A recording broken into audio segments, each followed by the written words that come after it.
ఈరోజు భద్రాద్రి కొత్తగూడెం జిల్లా పోలీస్ ఎదుట 14 మెంబర్స్ నిషేధిత మావోయిస్ట్ పార్టీకి చెందిన 14 మంది ఈరోజు సరెండర్ అవ్వడం జరిగింది.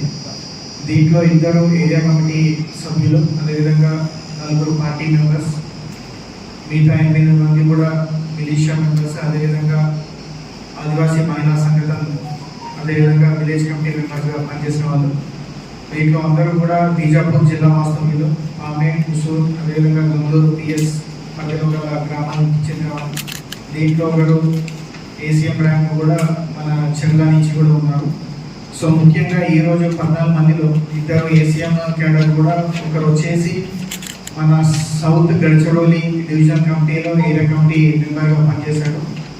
ఇంకొక ఏసీఎం క్యాడర్ వచ్చేసి మన వాజేడు వెంకటాపురం, ఏదైతే ములుగు పరిసర ప్రాంతాల్లో పనిచేస్తుందో ఈ ఏరియా కమిటీ, దాంట్లో కూడా మెంబర్గా పనిచేశాడు. మిగతా 4 పార్టీ సభ్యులు, ఒకరు సిఆర్సీ సెంట్రల్ రీజనల్ కమిటీ దాంట్లో పనిచేశారు, సెకండ్ సిఆర్సీ. అదేవిధంగా బెటాలియన్కి సంబంధించిన ఫస్ట్ కంపెనీలో కూడా పార్టీ మెంబర్గా చేయడం జరిగింది. అది కాకుండా మిగతా వాళ్ళు మందేడి ఏరియా కమిటీ నుంచి కూడా ఉన్నారు. సో ఈ విధంగా ఈరోజు 14 మంది కూడా మన ముందు సరెండర్ అవ్వడం జరిగింది. ఇదే కాకుండా మనం జనవరి 2025 నుంచి కూడా చూస్తే భద్రాద్రి కొత్తగూడెం జిల్లా పోలీస్ ఎదుట ఇప్పటి వరకు 227 మెంబర్స్ కూడా సరెండర్ అవ్వడం జరిగింది.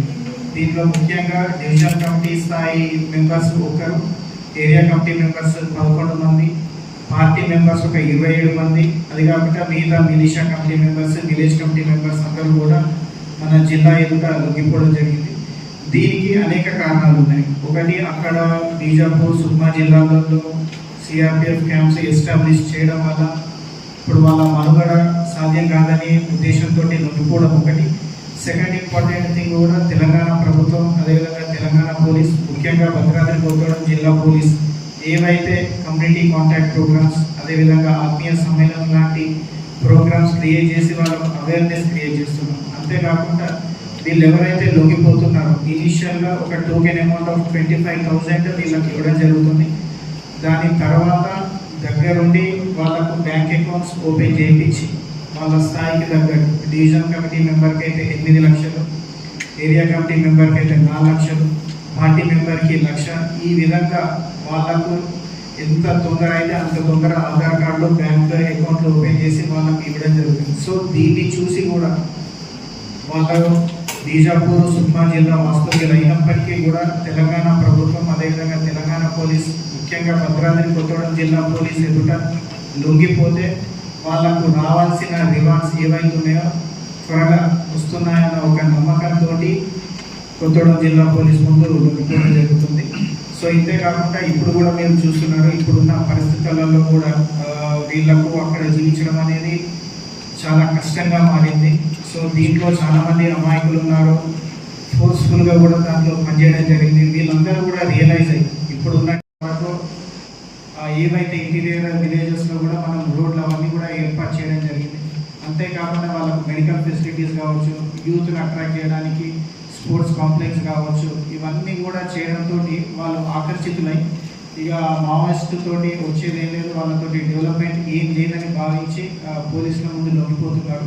సో దీని అన్నిటికీ కూడా కొత్తగూడెం జిల్లా పోలీసు, ముఖ్యంగా స్టేషన్లో పనిచేసే సిబ్బంది నుంచి ఎస్హెచ్ఓలు, ఏఎస్పీ, అదేవిధంగా ఓఎస్డీ ఆఫీసు, అంతేకాకుండా మాకు ఎప్పుడు కూడా ప్రాపర్ కోఆర్డినేషన్ తోటి సిఆర్పిఎఫ్ ఆఫీసర్స్ 141 బెటాలియన్ కావచ్చు, అదేవిధంగా 81 బెటాలియన్ ఆఫీసర్స్, వీళ్ళు ఎప్పుడు కూడా మేమందరం ఒక ప్రాపర్ కోఆర్డినేషన్ తోటి ఈ ఎఫర్ట్స్ అనేది పెట్టి మంచి రిజల్ట్స్ తీసుకొస్తున్నాము. మనకు ఎప్పుడు లేని విధంగా ఈ సంవత్సరము తెలంగాణలోనే హైయెస్ట్, అదేవిధంగా దేశంలో కూడా హైయెస్ట్ అని చెప్పుకోవచ్చు. ఇప్పటివరకు 227 మెంబర్స్ సరెండర్ అవ్వడం అనేది. అంతేకాకుండా ఒక జిల్లా ఎస్పీగా, అదేవిధంగా తెలంగాణ పోలీస్, తెలంగాణ ప్రభుత్వం తరఫున మేము రిక్వెస్ట్ చేసేది ఒకటే, ఇప్పుడు ఈ హింసాత్మక ఏదైతుందో దానికి కాలం చెల్లింది. ఆ సిద్ధాంతాలు అవన్నీ కూడా ఇప్పుడు ఎవరు కూడా పట్టించుకునే పరిస్థితి లేదు. మీరందరూ కూడా ఎంత త్వరగా అయితే అంత త్వరగా బయటికి రండి, సరెండర్ కాండి. మీకు ఏదైతే రివార్డ్స్ ఉన్నాయో ఓన్లీ రివార్డ్స్ ఈ 4 లక్షలు, 1 లక్ష రూపాయలు ఇచ్చి చేతులు దులుపుకోము. ఏదైతే సరెండర్ పాలసీ కింద మీకు ఏదైతే ఎలిజిబుల్ ఉంటారో, ప్రైవేట్ జాబ్ కావచ్చు, ఒక కిరాణా షాప్ కావచ్చు, అదేవిధంగా అగ్రికల్చర్ రిలేటెడ్ బోర్వెల్స్ కావచ్చు, ట్రాక్టర్ కావచ్చు, ఏ రకంగా అయినా కూడా తెలంగాణ పోలీసు ముందుండి మీకు హెల్ప్ చేస్తుందని కోరుకుంటూ సెలవు తీసుకుంటున్నాను. Thank you.